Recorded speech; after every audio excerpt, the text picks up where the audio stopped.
Un jour pourtant, il deviendra notre ennemi.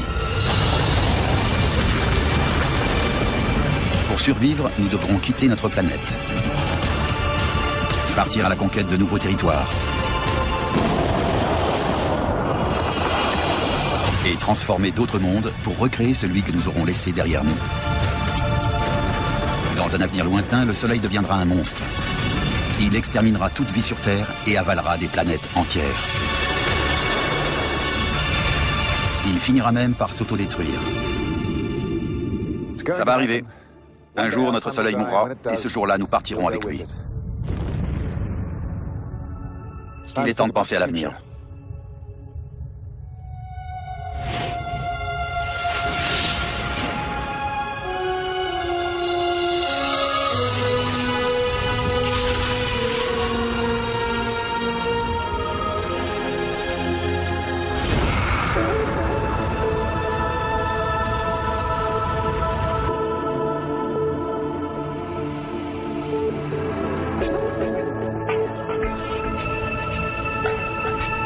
Voilà 4,5 milliards d'années que le Soleil nourrit la Terre.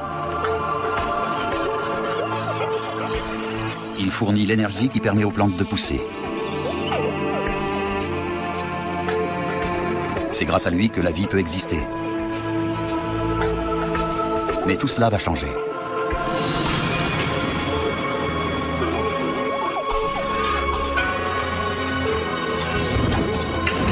Lentement, inexorablement, l'astre solaire ne cesse de se réchauffer.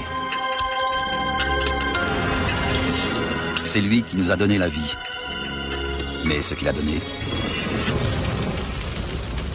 il peut aussi le reprendre.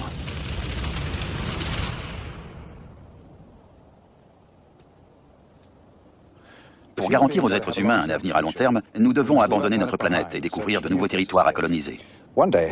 Un jour, nous vivrons là-haut. Quelque part dans l'espace.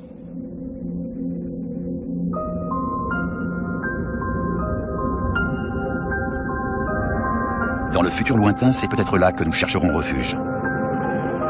Dans l'espace, où il faudra trouver de nouveaux mondes susceptibles de nous accueillir. Parce que nous devrons fuir notre Soleil. Certains de ces mondes nécessiteront un effort d'adaptation. D'autres ressembleront peut-être à la Terre. Mais en quoi notre planète est-elle si spéciale? Et pourquoi a-t-elle tant besoin du Soleil?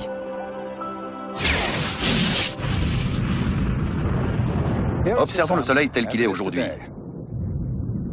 Au centre du système solaire, la Terre tourne autour à peu près là. Ajoutons les autres planètes.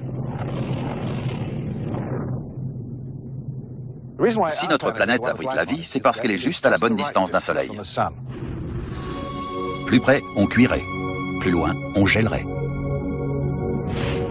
Nous vivons dans une zone de sécurité qui convient parfaitement à la vie. Le problème, c'est que cette zone se déplace. Le Soleil se réchauffe et du coup, la zone propice à la vie ne cesse de s'éloigner. La Terre finira forcément par sortir de cette zone de sécurité. Ce jour-là, nous serons condamnés. Notre planète mourra.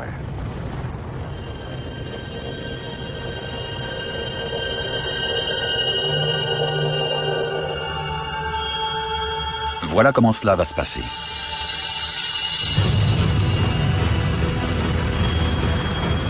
À mesure que le Soleil consomme l'énergie provenant de son noyau, sa température s'élève.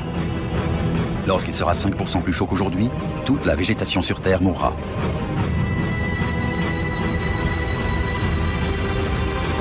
10% plus chaud et les animaux disparaîtront à leur tour. 15% plus chaud et les fleuves et les océans s'évaporeront en gigantesques bancs de nuages qui retiendront encore davantage la chaleur. Dans le futur lointain, la vie sur Terre deviendra impossible. Et on ne peut rien faire pour l'empêcher. Mais qu'adviendra-t-il de nous?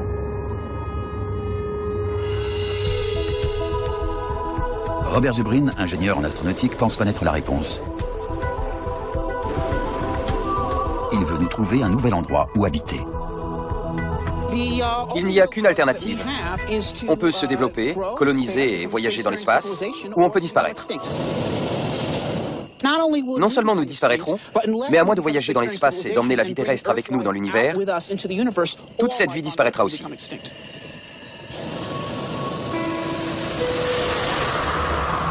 L'objectif de Robert Zubrin, c'est de nous envoyer sur Mars. Aujourd'hui, la planète rouge est froide et hostile. Les températures tombent souvent à 100 degrés au-dessous de zéro et l'atmosphère est 200 fois moins dense que la nôtre. Si quelqu'un s'aventurait à la surface de Mars sans protection, il mourrait en quelques secondes.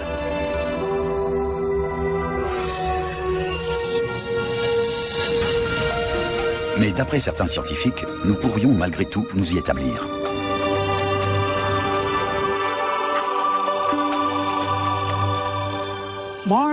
Mars est la seule autre planète de notre système solaire qui abrite toutes les ressources nécessaires à la vie. L'eau est à la surface sous forme de glace et de permafrost, mais elle est là. Il y a du gaz carbonique et de l'azote dans l'atmosphère. Si les hommes apprennent à développer des techniques pour utiliser ces ressources, nous pourrons faire de Mars un lieu susceptible d'accueillir les êtres humains. Un nouveau monde pour notre postérité. Aucune espèce ne peut espérer durer longtemps en restant au même endroit. L'être humain n'est pas originaire de la Terre. Nous ne venons pas d'Amérique du Nord ni d'Europe, mais du Kenya. Nous sommes des animaux tropicaux à la peau glabre et aux bras fins et longs. Mais nous avons colonisé la Terre en nous montrant créatifs. L'homme est un inventeur. Il a su s'adapter à l'Europe des glaciations et il saura s'adapter à Mars et aux autres planètes. Dans un coin reculé du Canada, les chercheurs se préparent déjà à vivre en pionniers sur la planète rouge.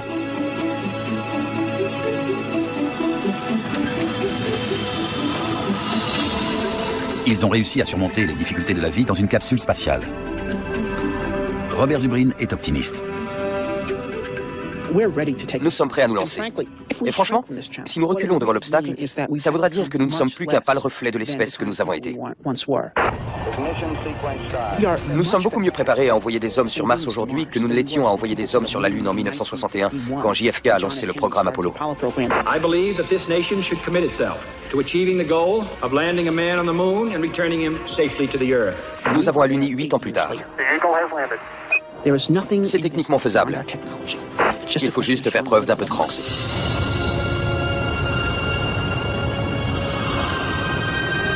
À en croire Robert Zubrin, nous avons déjà la technologie. Il ne nous manque plus que la volonté. Mais ça ne suffira peut-être pas. Il n'y a qu'à voir ce que nous laisserions derrière nous. Ceci est la base de notre survie. Des plantes, sources d'oxygène, d'innombrables espèces animales. Comment s'en sortir sans eux? Notre survie est assurée par tous les êtres vivants avec lesquels nous partageons notre planète. L'air que nous respirons, ce que nous mangeons, tout ça est créé par d'autres formes de vie.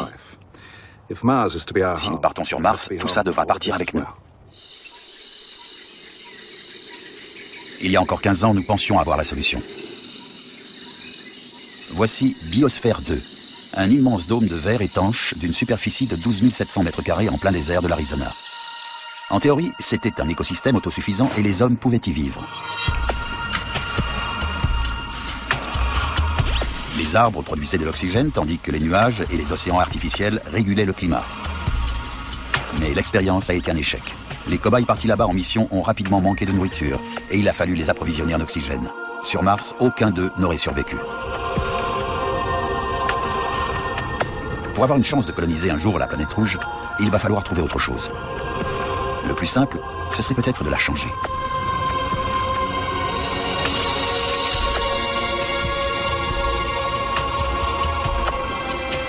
On appelle ça la terraformation. Il s'agit de transformer une planète inhabitable de façon à pouvoir y vivre.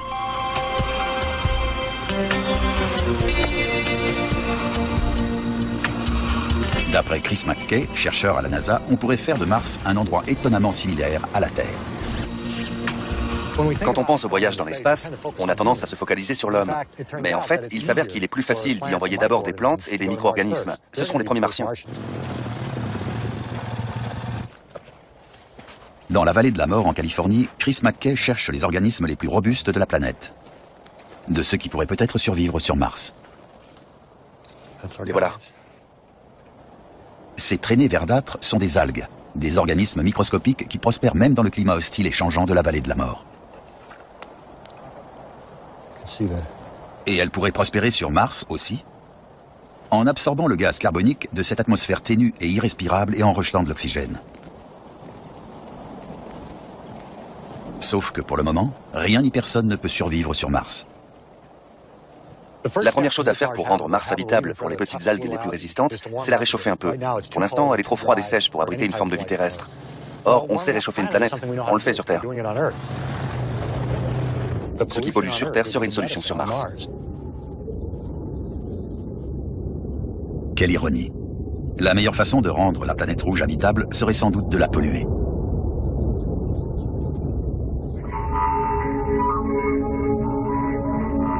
Voilà comment on ferait. D'abord, un engin spatial larguerait une machine à polluer.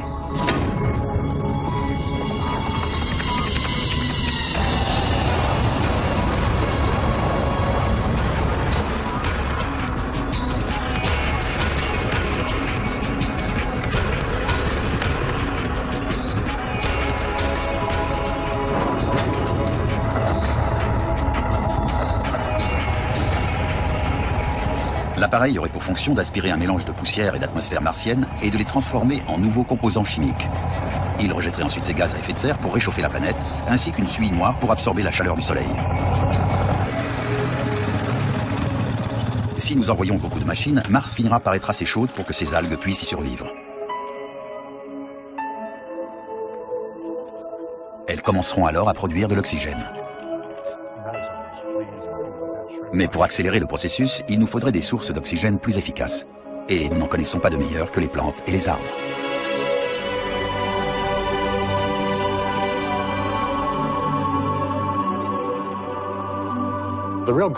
Si on veut que Mars soit respirable, il faut des arbres. Ces arbres rendront la planète habitable. Après, ça peut aller très vite. Dès que le niveau d'oxygène augmentera, des insectes, puis des petits animaux, et enfin des grands animaux, et peut-être même des hommes pourront survivre naturellement.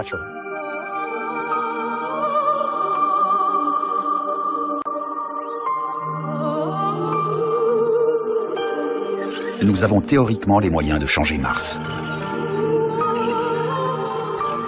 Voilà le calendrier. D'ici 50 ans, on envoie des hommes sur Mars. Peu après, on envoie des bactéries et des algues. Une trentaine d'années après, on plante des arbres. Enfin, les hommes reviennent, mais cette fois dans un environnement naturellement viable pour eux. Nous aurons alors appris à survivre sur 2 planètes. Pas seulement nous les hommes, mais toute la vie.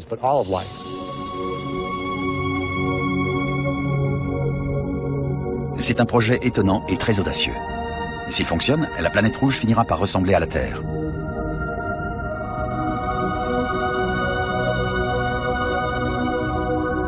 Mais Mars non plus ne durera pas éternellement. Même là-bas, nous ne serons jamais à l'abri du pouvoir destructeur du Soleil.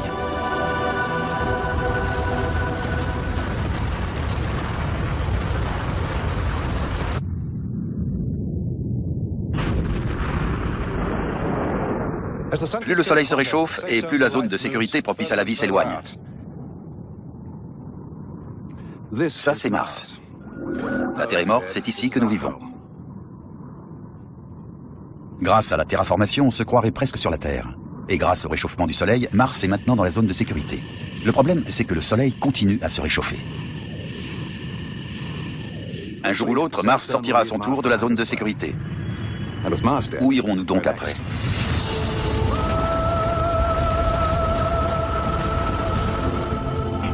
Une fois encore, l'humanité devra déménager. Et une fois encore, elle devra s'éloigner d'un soleil de plus en plus brillant. Mais les autres planètes de notre système solaire sont extraordinairement hostiles. Nous n'avons aucun espoir de terraformer un jour des géantes gazeuses comme Jupiter et Saturne. Pour survivre dans ces exomondes, ce ne sont pas les planètes qu'il faudra changer. Il faudra sans doute nous changer nous-mêmes. David Brin est un auteur de science-fiction. Il gagne sa vie en imaginant des mondes futurs. L'univers est vaste et la Terre est un environnement très spécialisé. Mais nous ne trouverons pas beaucoup d'autres terres dans l'espace. Si nous voulons coloniser la galaxie, il va falloir nous adapter. Il n'est pas facile pour les êtres humains de s'accoutumer à cette idée, parce qu'on a plutôt l'habitude de voir l'environnement s'adapter à nous. Décollage! À mesure que le Soleil se réchauffera, de nouveaux mondes deviendront candidats à accueillir la vie. Voici Europe, l'une des gigantesques lunes de Jupiter. Aujourd'hui, c'est une planète sans air et recouverte d'une couche de glace dure comme de l'acier. Mais à l'avenir, elle sera très différente. La glace aura fondu. Europe sera devenue un monde océanique. Après Mars, c'est peut-être ici que nous viendrons nous installer.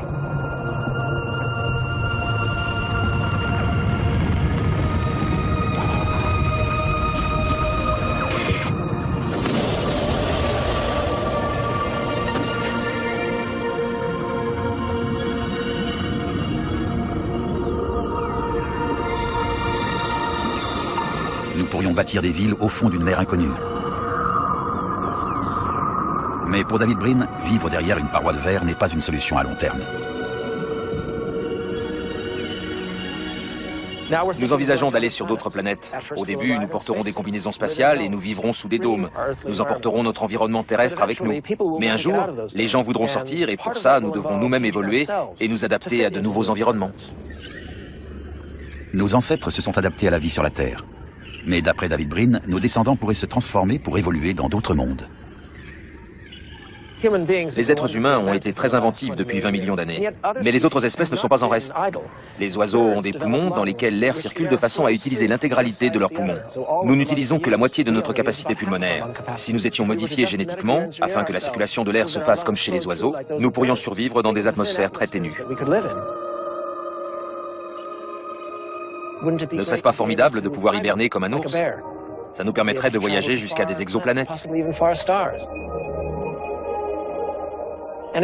Et si des astronautes vivent en apesanteur, ils finiront par en avoir marre de se coltiner un tiers de leur poids dans des jambes inutiles qui ne leur serviront plus qu'à repousser les murs. Pourquoi avoir des jambes en apesanteur quand on pourrait avoir 2 bras supplémentaires? Ne serait-il pas plus utile de bondir d'un endroit à l'autre, comme un gibbon?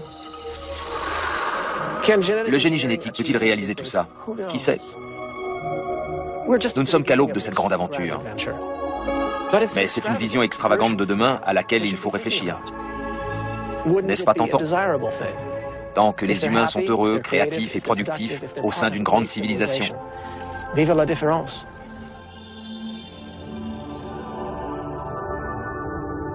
Nous en sommes réduits aux hypothèses.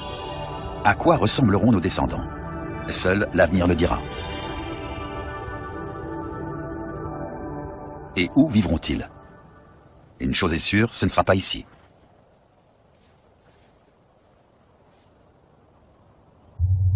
Ce n'est pas seulement que le Soleil aura brûlé toute vie sur Terre. La planète elle-même n'existera plus.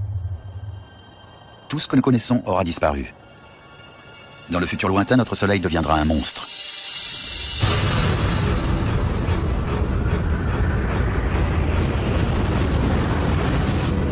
Il va engloutir tout le système solaire. Sa première victime sera la planète la plus proche de lui, Mercure.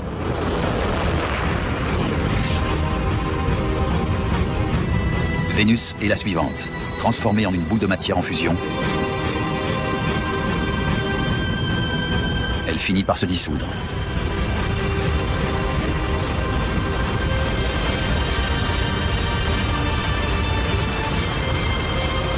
Le Soleil continue à grossir. Il fait 160 fois sa taille initiale et il est 2000 fois plus chaud. Sa prochaine victime est la Terre.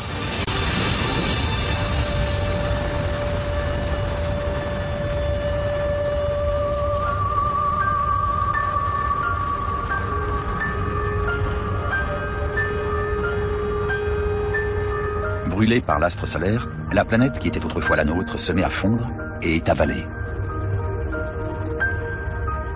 Dans 7 milliards d'années, la Terre ne sera plus là.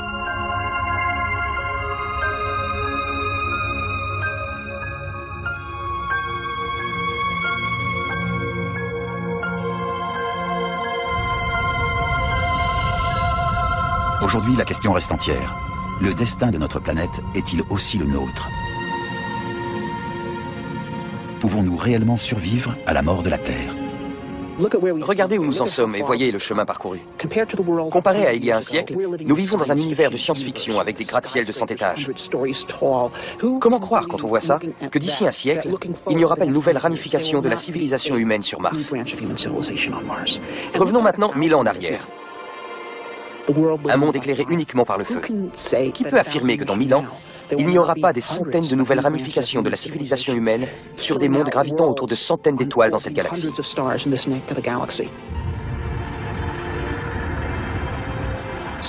Certaines personnes pensent que nous vivons la fin de l'histoire, mais je ne suis pas d'accord. Je pense que nous vivons l'aube des temps. Nous assistons à la création. C'est une époque radieuse. Nous sommes peut-être la seule forme de vie dans toute la galaxie et l'univers. Ça ne fait qu'accroître la nécessité pour nous, les êtres humains, de disséminer la vie au-delà de la Terre.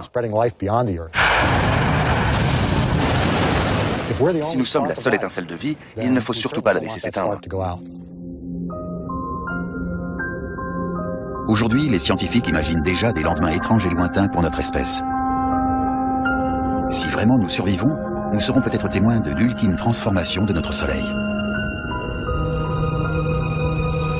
Après nous avoir donné la vie, il aura détruit des mondes entiers. Et ce sera alors à son tour de disparaître. Voici le Soleil à la fin de sa vie.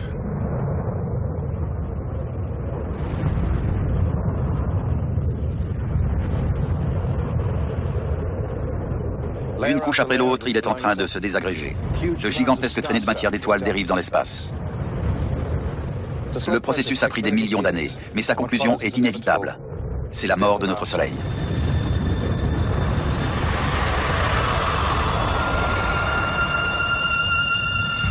Il éjecte une dernière couche avant de s'éteindre à tout jamais.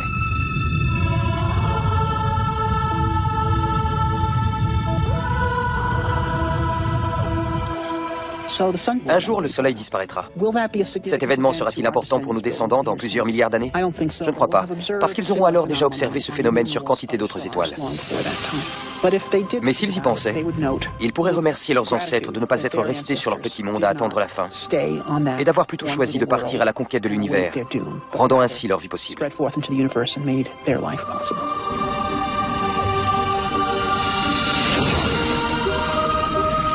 Personne ne connaît notre futur.